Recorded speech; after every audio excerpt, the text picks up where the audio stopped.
Assalamualaikum dan salam sejahtera. Saya Luqman Haris. Anda sedang menonton Cerita di Sebalik Berita. Hari ini sembang-sembang dan juga liputan berita sudah tentu banyak terarah kepada sambutan Hari Kebangsaan ke-65. Kali pertama dalam masa 2 tahun kita dapat menyambut Hari Kemerdekaan atau Hari Kebangsaan secara penuh dan secara semula jadi pada saya. Selepas 2 tahun kita tidak dapat berbuat demikian akibat pandemik COVID-19. Dan sememangnya kita lihat ramai orang yang agak balas dendam kerana pertama kali dalam 2 tahun mereka tidak dapat menyaksikan perkara sebegini secara fizikal depan-depan. Hari ini ribuan, malahan puluhan ribu orang menyertai perarakan dan menghadiri perarakan dan juga pertunjukan yang kita saksikan di Dataran Merdeka pagi tadi. Tapi ini cerita di mana kita akan singkapkan kisah di sebalik segala berita. Dan itu kita akan buat juga berkenaan dengan liputan kemerdekaan kita pada hari ini. Apa yang disusun atur dan disaksikan pada pagi tadi itu untuk kami bawakan kepada anda di kaca TV dan juga di semua laman media sosial kami. Memerlukan banyak usaha dan koordinasi oleh wartawan dan juga pasukan teknikal kami yang berada di lapangan. Perarakan yang begitu banyak pesertanya dan juga orang ramai, lautan manusia, semuanya perlu diuruskan dan dikendalikan untuk memastikan liputan berita yang kami bawakan kepada anda secara langsung tidak akan terganggu. Dan Faris Azman memainkan peranan yang paling penting, antara yang terpenting pagi tadi berada di Dataran Merdeka. Faris membuat liputan sambutan Hari Kebangsaan 2022 di sana pagi tadi. Faris, pertama sekali saya tidak mahu terlampau fokus banyak kepada perarakan dan sebagainya kerana sepanjang hari ini kita dah saksikan banyak liputan termasuk di Asra Wani berkenaan dengan butiran dan perincian perarakan tadi. Tapi bawa kami di sebalik tapir. Selaku seorang wartawan yang membuat liputan majlis dan upacara mega ini, apa antara cabaran yang dilalui? Baik Luqman, antara cabaran yang dilalui sudah tentu seawal jam 4 pagi kami telah pun bertolak untuk pergi ke lokasi untuk memastikan bahawa kalau kita katakan pada jam 5 pagi sebenarnya Luqman, laluan telah pun ditutup untuk pergi ke Dataran Merdeka. Dua hala. Laluan daripada Dataran Merdeka, kalau kita tahu daripada WTC ke Dataran Merdeka itu telah pun ditutup. Begitu juga daripada Masjid Negara juga ditutup. Jadi kami memerlukan, sebab kalau nak jalan daripada lokasi kami bersiaran itu, daripada laluan yang akan ditutup itu agak jauh. Jadi memerlukan lebih awal untuk kami berada di lokasi untuk prepare dan sebagainya. Jadi kami telah pun tiba lebih kurang 4.30 di kawasan itu. Dan cabarannya cukup besar. Kalau kita tahu sebenarnya Luqman, event-event ataupun acara-acara mega seperti ini bukanlah satu acara yang mudah untuk seorang wartawan kita bekerja di lapangan dan sebagainya. Pada masa yang sama juga kalau kita tahu semangat kemerdekaan ini jelas teruja. Saya juga teruja sebenarnya. Jadi cabaran itu menjadikan lebih mudah bagi saya untuk membuat kerja dan sebagainya. Dari lokasi, antara cabaran-cabaran yang paling getir sebenarnya sepanjang kita bersiaran langsung adalah mengenai dengan line telefon, di mana line-nya agak kurang apabila peak hour seperti jam 8, jam 9, jam 10. Jadi ia menyukarkan sedikit. Ada internet ataupun wifi yang telah disediakan oleh Kementerian Komunikasi dan Multimedia Malaysia di pusat media, tetapi ia tidak mencukupi kerana kali ini seperti mana menterinya mengatakan bahawa jangkaannya begini tetapi ia luar biasa. Bukan hanya pengunjung, begitu juga para wartawan dan juga para media, agensi media yang membuat liputan pada hari ini juga luar biasa daripada jangkaan.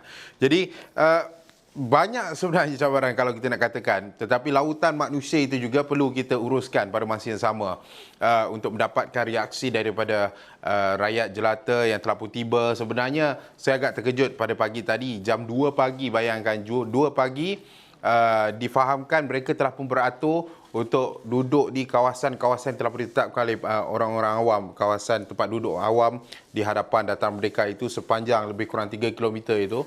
Pukul 2 telah pun beratur. Bayangkan pukul 4.30 kami sampai pun kami lihat hampir 70%.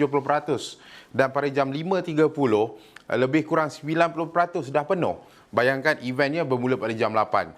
Jadi banyak perkara-perkara yang di luar jangka yang telah berlaku pada hari ini, tetapi ia menyuntik semangat kemerdekaan dan kita boleh nampak seperti mana Luqman katakan balas dendam. Ini mungkin misi balas dendam untuk rakyat Malaysia yang nak menyaksikan bagaimana perarakan pembarisan Hari Kebangsaan 2022, kemerdekaan kita ke-65 ramai. Dan bayangkan Luqman, ada juga yang berada di atas pokok kerana mereka tidak ada tempat untuk duduk. Jadi ada yang berdiri, ada yang duduk di jambatan, ada yang duduk di atas pokok untuk melihat. Itu semua yang perlu kita titipkan. Itu semua perlu yang kita lihat. Perspektif kita agak besar. Bukan hanya pembarisan saja. Kita melihat sekeliling. Itu juga cabaran yang agak besar buat seorang wartawan di lapangan. Loman. Dan line telefon itu penting, Faris, kerana bagi yang tidak tahu di luar sana, kami juga banyak bergantung kepada line telefon. Kita tahu sekarang ni ada 4G dan sebagainya, Wi-Fi, tetapi setengah teknologi yang wartawan guna untuk hantarkan sebagai contoh visual yang langsung dari lapangan ke bilik berita banyak bergantung kepada line telefon. Jadi itu juga menjadi satu cabaran jika line telefon itu tidak memuaskan ataupun kurang kualiti yang diperlukan. Tapi Faris, yang Faris sebut tadi menarik kerana 4:30 pagi sudah berada di sana. Saya andaikan media diberikan mungkin pelepasan khas maupun kedudukan-kedudukan khas untuk mereka pacak kamera dan buat liputan dan sebagainya sepanjang event. Adakah itu hakikatnya atau adakah media juga sama? Mereka juga perlu berasak-asak dengan orang ramai untuk mendapatkan position. Okey, kita telah diberikan kad khas ataupun kita katakan pas khas untuk setiap media. Tetapi untuk masuk ke dataran merdeka tu, bayangkan pada jam 4.30 tu dah ramai yang berada di pintu-pintu masuk dataran merdeka. Mereka menunggu untuk masuk ke kawasan-kawasan yang telah ditetapkan oleh orang awam untuk mereka duduk dan sebagainya. Jadi berasak-asak sedikit tetapi kami berjaya masuk. Sebab ada security dan juga pasukan polis yang berada di sekitar pintu-pintu masuk. Kawalan keselamatannya agak ketat, jadi kami berjaya masuk. Tetapi boleh dikatakan media juga, di pusat media itu sebentar tadi apabila habisnya acara kami masuk lebih kurang penuh juga. Jadi kami pun rasa tak selesa dan kami rasa sebab kita masih dalam pandemik endemik COVID-19, jadi kami pun berada di luar. Di luarnya agak panas. Cabarannya cuacanya alhamdulillah hari ini tidaklah hujan seperti hari-hari sebelum ini. Tetapi cuacanya agak terik dan ia mengakibatkan kita sedikit letih untuk menunggu di bawah sinaran matahari ini. Pada masa yang sama juga kita kena sentiasa alert dengan apa yang berlaku. Sentiasa melihat kalau ada kejadian-kejadian tidak diingini, boleh kita rekodkan, boleh kita dapatkan maklumatnya untuk kita titipkan sebagai satu story untuk kita bekalkan kepada Astro Awani. Jadi banyak sebenarnya. Ada satu yang tidak boleh saya lupa sebenarnya. Kami sepatutnya bersiaran pada jam 7.30.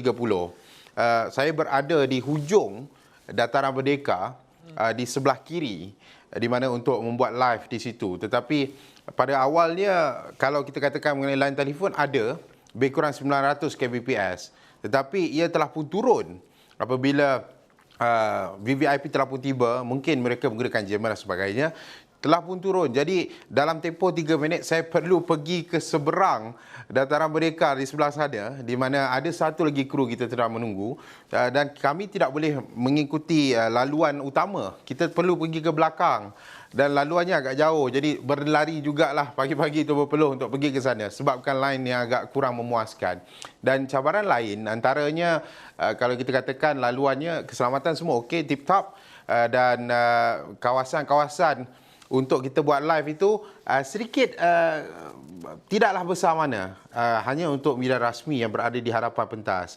Jadi untuk media-media seperti Astro Awani dan sebagainya, kami terpaksa berada di hujung sedikit. Dan ia tidaklah berada di center, berada di lebih jauh daripada pentas utama. Jadi kurang untuk kita mendapatkan visual atau mendapatkan reaksi VVIP dan sebagainya. Tapi kita berkomunikasilah dengan pihak media lain untuk mendapatkan liputan yang lebih menyeluruh. Tapi cabaran-cabarannya itulah kalau kita katakan event secara mega ini cabarannya lebih kepada underground yang tidak dijangka. Tapi dapat alhamdulillah semuanya berjalan dengan lancar sepanjang acara. Ya, jammer juga bagi mereka yang mungkin tidak tahu di luar sana, jika ada kadang-kala upacara atau acara yang menyaksikan kehadiran ramai individu yang penting, jammer kadang-kala akan diaktifkan bagi tujuan security dan jammer ini akan mengganggu-gugat juga signal telefon kita dan kadang-kala memberikan cabaran kepada tugas wartawan untuk berkomunikasi maupun untuk menghantar visual ataupun cerita. Tapi itu adalah salah satu lumrah menjadi seorang wartawan, terutamanya yang biasa membuat liputan acara-acara yang sentiasa syarat dengan VIP atau VVIP. Dan bagaimana selepas itu, Faris? Kita banyak fokuskan liputan kepada acara. dan mungkin sedikit menjelang acara itu. Tapi tak banyak yang kita bagi liputan apa rangkaian sekalipun selepas. Untuk kita lihat di sebalik tabir itu bagaimana selepas. Saya bayangkan berpusu-pusu manusia mula bergerak balik dengan jalan ditutup dan sebagainya. Ramai orang yang dikatakan naik train kerana sukar untuk mereka mengakses naik kereta, yang mereka yang ada family dan sebagainya. Gambarkan kepada kami bagaimana seusai upacara itu tadi. Okey, itulah antara kita katakan perkara yang perlu dilihat semula. Kerana kita tahu jalan telah ditutup awal. Jadi rata-rata menggunakan train. Train pun hari ini pada 4.30 pagi telah pun beroperasi di mana prasarana memberikan maklumat itu semalam. Jadi rata-rata menggunakan train. Selepas event ini selesai, sebentar tadi Sungai Loman, berlaku kesesakan di LRT Masjid Jamek. Begitu pasar seni juga boleh katakan terlalu ramai pengunjung dan pengguna-pengguna LRT berpusu-pusu. Jadi keadaan itu sukar sedikit buat pengunjung dan tidak selesa. Saya boleh lihat ada juga rakan-rakan kita yang terkandas. Mereka terpaksa menunggu agak lama dan ada juga kanak-kanak yang terpaksa tidur di hadapan LRT itu kerana menunggu giliran. Dan mereka pusu-pusu dan dari sudut keselamatan itu mungkin perlu dilihat semula kerana COVID-19 masih lagi berada dalam kalangan masyarakat juga, dalam kalangan kita sendiri. Jadi boleh katakan keadaan itu kurang selesa, tetapi selepas selesai event semua pulang, masing-masing pulang. Kesesakan jalan raya itu berlaku di jalan berhampiran dengan Dataran Merdeka itu agak sesak, begitu juga LRT-nya agak sesak. Dan kami juga terpaksa menunggu lebih kurang sejam, 2 jam untuk memastikan aliran trafik itu dah clear. Apabila polis dah settlekan segala aliran trafik itu, barulah kami boleh bertolak. Jadi ia mengambil sedikit masa. Begitu juga rata-rata orang awam juga saya lihat lebih kurang 30% begitu. Mereka menunggu kerana mereka tidak mahu tersangkut dalam jam. Jadi kebanyakan mereka menunggu dan ada juga saya bertanya tak balik ke apa, mereka lebih rela menunggu daripada meredah jam dan sebagainya. Jadi boleh dikatakan keadaannya itu lebih tidak terkawal apabila selesainya majlis sebentar tadi. Tetapi sudah tentu tiada perkara yang tidak diingini berlakulah sepanjang saya berada di Dataran Merdeka sebentar tadi. Loman. Terima kasih Faris Azman. Semuanya kami lalui dan Faris lalui demi membawakan kepada anda liputan yang terbaik dan terlancar sekali. Saya kira berbaloi untuk bawakan sambutan yang agak mega dan penuh semangat ini buat pertama kali dalam tempoh 2 tahun. Jadi kita pun balas dendam untuk kita menikmati semula aura menyambut perarakan dan Hari Kebangsaan secara fizikal, bukan virtual lagi. Terima kasih Faris Azman. Kita akan berhenti seketika. Selepas ini mungkin ada antara anda yang ingat beberapa hari lepas Perdana Menteri mengumumkan sedikit insentif, 5 atau 6 insentif untuk pejabat awam. Apa kata rakyat selepas pengumuman Perdana Menteri ini? Kita kembali selepas ini. Jangan ke mana-mana.